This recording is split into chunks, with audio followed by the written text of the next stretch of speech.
अस्सलामुअलैकुम, आप देख रहे हैं समा। मैं हूं रमीज अहमद। मैं हूं महक असलम। बुलेटिन का आगाज करेंगे और आगाज में शहर कायद की बात करते हैं। लॉकडाउन खत्म हुआ है, कोरोना वायरस नहीं। कराची के ताजिरों ने गफलत की इंतहा कर दी।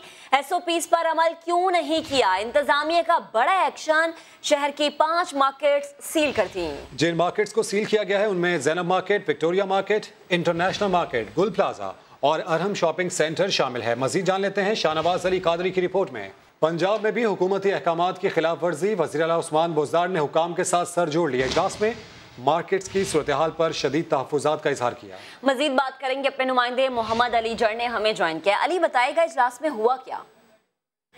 देखिए, वज़ीर आला पंजाब के ज़ेर सदारत एक इजलास हुआ जिसमें जो मार्केट्स में जो रश की सूरत हाल है इस पर गौर किया गया। जो खासतौर पर लाहौर के बड़े बाजार हैं या पिंडी के, फैसलाबाद की, तो वहाँ पर रश उनकी सोच से ज्यादा जो हुकूमत समझ रही थी कि SOPs पर ताजिर बिरादरी अमल करेगी, लेकिन उन्होंने इस हवाले से कोई पेश रफ्त नहीं की। गुज़श्ता रोज़ वज़ीर सनअत की ज़ेर सदारत जो इजलास हुआ उसमें भी उन्होंने अच्छी खासी जो है क्लास ली ताजिरों की कि आपका केस डिफेंड करते हुए, लड़ते हुए मैंने ये केस पंजाब हुकूमत को दिया और आपकी दुकानें खुलवाई ताकि जो मुआशी मसाइल का सामना है उससे आपको बचाया जा सके, लेकिन आपने बिल्कुल कोई SOPs पर अमल दरामद नहीं किया। इसके साथ साथ आज उन्होंने न सिर्फ वज़ीर सनअत तजारत ने ये इचरा बाजार, अनारकली समेत मुख्तलिफ बाजारों का आज दौरा किया, बल्कि अपनी आंखों से वो रश देकर परेशान हुए और ताजिरों से बार बार उनका यही मुतालबा था कि SOPs पर अमल दरामद की नहीं हुआ। इसके बाद वज़ीर पंजाब को भी रिपोर्ट पेश की गई तो उन्होंने भी इसका सख्ती से नोटिस दिया और उन्होंने पुलिस को और दीगर इंतजामिया को हिदायत की कि SOPs पर हर सूरत अमल दरामद होना चाहिए, क्योंकि हमने अवाम की मुश्किलात ईद के बाद सामने रख के ये फैसला किया था, लेकिन हमें मजबूर किया जा रहा है कि ये फैसला वापस लिया जाए। SOPs पर अमल दरामद यकीनी बनाया जाए, यही इजलास में आज फैसला हुआ है। बेहद शुक्रिया अली आपका।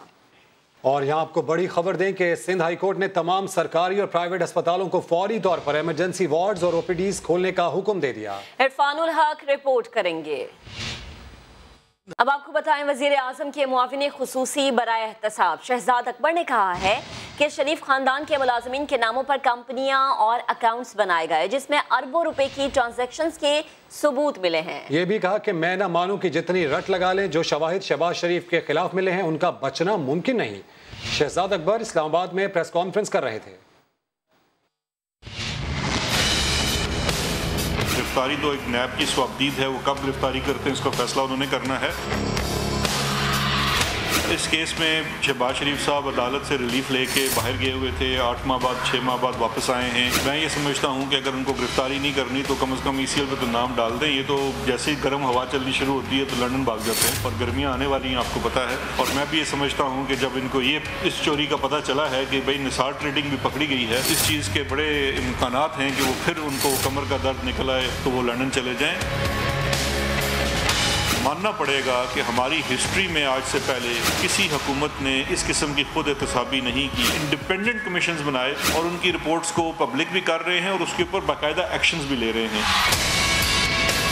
इसी के ऊपर जो इस वक्त कमीशन काबीना की तरफ से बना हुआ है वो अपने इख्तितामी मराइल पे है, उसकी रिपोर्ट भी जैसे आएगी उसको भी मंजर आम पे किया जाएगा और ये चीज़ को देखा जाएगा कि इस सेक्टर के अंदर अवाम जो है उसको कोई रिलीफ मिल रहा है, उसके फ़ायदे में ये कुछ काम हो रहा है या सिर्फ हम नुकसान ही उठाई जा रहे हैं। अगर रेगुलेटर काम सही तरह से कर रहा होता और मिली भगत ना होती तो ये जो टीटियाँ लग रही हैं। आप मुझे एक बात बताइए कि अगर बैंकिंग के ऊपर जो रेगुलेटर है वो सही काम करता, बैंक सही काम करते, उनकी जवाबदेही होती, तो ये अगर एक आदमी जिसने अपने फॉर्म में लिखा हुआ है बैंक के सामने कि मैं 18,000 रुपये महाना का मुलाजिम हूँ और उसके अकाउंट में 450 मिलियन आ रहे हैं, तो रेगुलेटर को सवाल करना चाहिए कि ये पैसे कहाँ से आ रहे हैं, क्यों कर आ रहे हैं, कहाँ जा रहे हैं।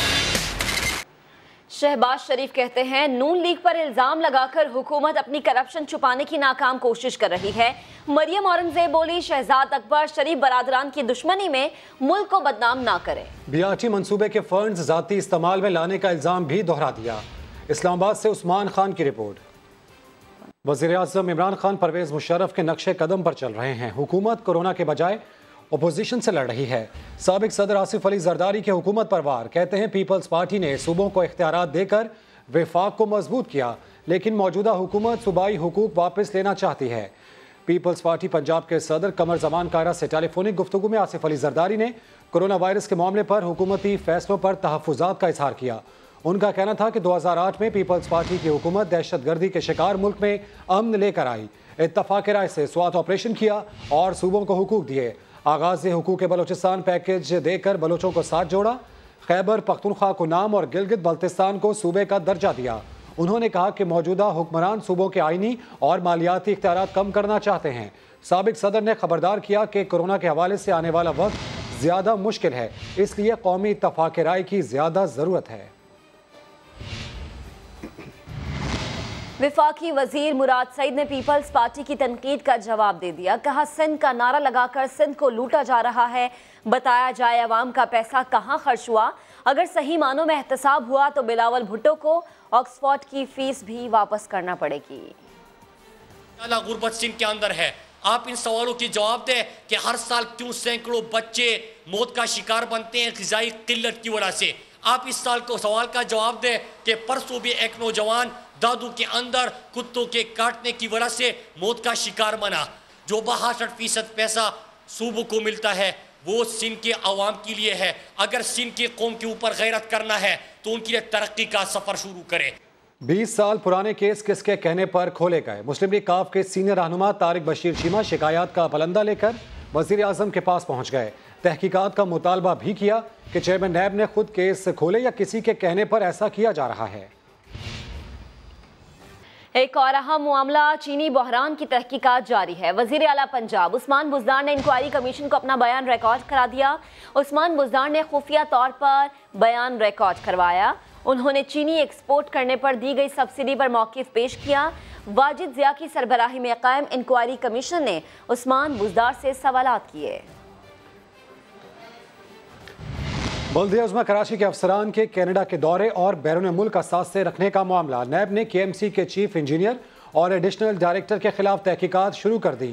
मजीद जान लेते हैं समा के नुमाइंदे मोहम्मद अली हफीज से। अली हफीज बताइएगा। जी बिल्कुल, बल्दिया उज़्मा कराची के 2 अफसरान हैं। नैब ने बड़ी तहकीकात इनके खिलाफ शुरू की है। KMC से जो है दोनों अफसरान से मुतालिक जो है अहम तफसीलात तलब की गई है। दोनों अफसरान के पासपोर्ट, मुलाजमत का रिकॉर्ड और बैंक स्टेटमेंट मांगा गया है। जो हमें लेटर मौसूल हुआ है उसके मुताबिक चीफ इंजीनियर हैं KMC के नजीब अहमद और एडिशनल डायरेक्टर है मदर शेख, इनकी तफसीलात तलब की गई है। कहा जा रहा है, जराए दावा कर रहे हैं कि कनाडा में जो है एक अफसर के असासे हैं, उनके बैरून मुल्क के काफी दौरे हैं। ये रिपोर्ट मिली है नैब को, जिसके बाद नैब ने जो है दायरा शुरू किया है, तहकीकात बड़ी शुरू कर रखी है। जब KMC में ये लेटर आया रिकॉर्ड तलबी का, उसके बाद KMC में हलचल मच गई है। अफसरान से मुतालिक कहा जा रहा है कि इनके असासे कनाडा के अंदर है। जल्द जो है नैब इसके हवाले से मजीद कार्रवाई करेगा। अपडेट्स के लिए शुक्रिया अली हफीज। MQ पाकिस्तान की रुकने सिंध असेंबली मंगला शर्मा का कोरोना टेस्ट मस्बत आ गया। समा कराची के नुमाइंदे संजय साधवानी हमारे साथ मौजूद हैं। संजय बताइएगा। जी बिल्कुल, मंगला शर्मा ने अपना और अपने शौहर का कोरोना टेस्ट कराया था। अलामत उनमें जाहिर हुई थी, जिसके बाद जब उन्होंने टेस्ट कराया है तो दोनों मियां बीवी का कोरोना मुस्बत आया है। मंगला शर्मा MQ पाकिस्तान की रुकन की तरफ से सिंध असेंबली में रुकन है और इन्होंने इनका कहना है कि खुद को घर में आइसोलेट कर लिया है। मेरे लिए और मेरे घर वालों के लिए उन्होंने दुआ की अपील की है। मंगला शर्मा मुत्तहदा की तरफ से अकिलत की नशिस्त पर जो है वो सिंध असेंबली में रुकन है। इसका टेस्ट जो है वो किया गया था जो मुस्बत आया है। जी अपडेट्स के लिए शुक्रिया संजय। कौमी असम्बली में शाहिद हक्कान अब्बासी और राजा परवेज अशरफ की तब्दीली सरकार पर कड़ी तनकीद। विफाकी वजीर शफकत महमूद ने भी जारहाना अंदाज इख्तियार किया। कहा स्कूल्स की बंदिश और इम्तिहानात की मनसूखी मुशावरत से हुई। तमाम सूबों के साथ NCC इजलास रोज होता है, फिर मुखालिफिन का शोर क्यों। इस्लामाबाद से उस्मान खान की रिपोर्ट। कोरोना से निपटने के एजेंडे पर कौमी असम्बली की बैठक। ईवान ज़ेरी में बड़ी जमातों के बड़े नामों की बड़ी गनगरज। शाहिद खाकान अब्बासी ने लॉकडाउन लगाना, खोलना और टेस्टिंग कैपेसिटी पर वजीर खारजा का बयान आड़े हाथों ले लिया। वजीर खारजा को पता नहीं होता, उन्होंने कहा जी 20,000 टेस्ट हम कर रहे हैं और एशिया में, साउथ एशिया में नंबर 1 है। 11,800 टेस्ट में से, और इसमें शौकिया टेस्ट भी शामिल है। पाकिस्तान दुनिया का वाहिद मुल्क है जहाँ शौकिया टेस्ट होते हैं। 70% इलाकों में लॉकडाउन न होने का इंकशाफ। हुकूमत से पॉलिसी देने का मुतालबा। तंजन कोरोना की वजह 18वीं तरमीम को करार भी दे दिया। तो वजीर तालीम शफकत महमूद बोले, एक तरफ 18वीं तरमीम का वावेला और दूसरी तरफ विफाक से शिकायत के सूबों को कुछ नहीं मिला। नेशनल कोऑर्डिनेशन कमेटी बनाई, उसमें सारे चीफ मिनिस्टर जो थे वो मेंबर थे, रोज उसकी मीटिंग होती है, लेकिन फिर भी प्रॉब्लम क्या है कि नहीं जी हमारे से तो ये तो अजीब है, कंफ्यूजन है। ये कंफ्यूजन है, गरीब का ख्याल रखना कंफ्यूजन है। ख्वाजा साद रफीक का टाइगर फोर्स पर सवाल, कहा सरकारी इदारे इस्तेमाल क्यों नहीं किए जा रहे। तो जाले लीडर राजा परवेज अशरफ ने कहा हुकूमत ने रिलीफ पैकेज के नाम पर अवाम को बेवकूफ बनाया। बलोचिस्तान अवामी पार्टी के खालिद मक्सी ने कहा बाहमी इल्जाम तराशियों के बजाय कोरोना के खिलाफ सबको मुत्तहिद होना होगा। कोरोना के खिलाफ चीन की कोशिशें काबिले सताइश है। पाकिस्तान भी स्मार्ट लॉकडाउन पॉलिसी पर अमल पैरा है। वजीर खारजा शाह महमूद कुरैशी का शंघाई कॉन्फ्रेंस तंजीम के वर्चुअल इजलास से खिताब, कहा दुनिया को फाशिज्म और इंतहा पसंद कौम परस्ती के रुझानात को मुस्तरद करना होगा। शंघाई ताउन तंजीम वज़ीर खारजा कौंसिल के गैर मामूली वर्चुअल इजलास से शाह महमूद कुरैशी का खिताब, कहा आज दुनिया नजर न आने वाले दुश्मन का सामना कर रही है। इस मौके पर ये वीडियो कॉन्फ्रेंस इंतहाई अहम कोशिश है। उन्होंने SCO और WHO की मुश्तरका काविशों को सराहा। We welcome the proposed SCO agreement on cooperation in countering epidemics as well as the MOU between SCO and WHO. Shah Mahmood ने कहा कि हमें फाशिज्म, इंतहा पसंद कौम परस्ती और इस्लाम मुखालिफ सोच को मुस्तरद करना होगा। रियासती दहशतगर्दी का इर्तिकाब करने वालों को कटहरे में लाना होगा। In the context of COVID-19, there must be no discrimination against any segment of society on religious, racial or ethnic grounds.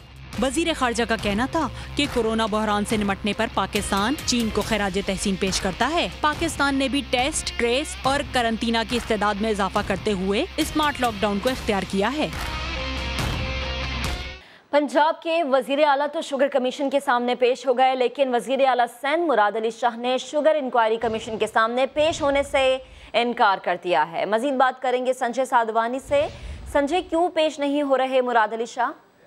देखें, वज़ीर सिंध का कहना है कि जो वज़ारत दाखिला का 16 मार्च 2020 का जारी करदा नोटिफिकेशन के TROs के ज़िम्मे में कमीशन को इख्तियार नहीं है कि वो मुझे तलब करे। इसके अलावा पाकिस्तान कमीशन इंक्वायरी 2017 के सेक्शन 3 सब सेक्शन 3 के ज़िम्मे में भी कमीशन को ये इख्तियार हासिल नहीं है कि वो वज़ीर आला को किसी इंक्वायरी के सिलसिले में तलब कर सके, जिसलिए मैं कमीशन के सामने पेश नहीं होगा। एडवोकेट जनरल सिंध के जरिए वज़ीर सिंध ने कमीशन को जवाब अरसाल कर दिया है कि अगर कोई सवाल है तो आप सवाल भेज दें, उनका जवाब दे दिया जाएगा, मगर रूबरू पेश होने से वज़ीर इनका सिंध ने साफ इनकार कर दिया। ठीक, संजय आपका शुक्रिया।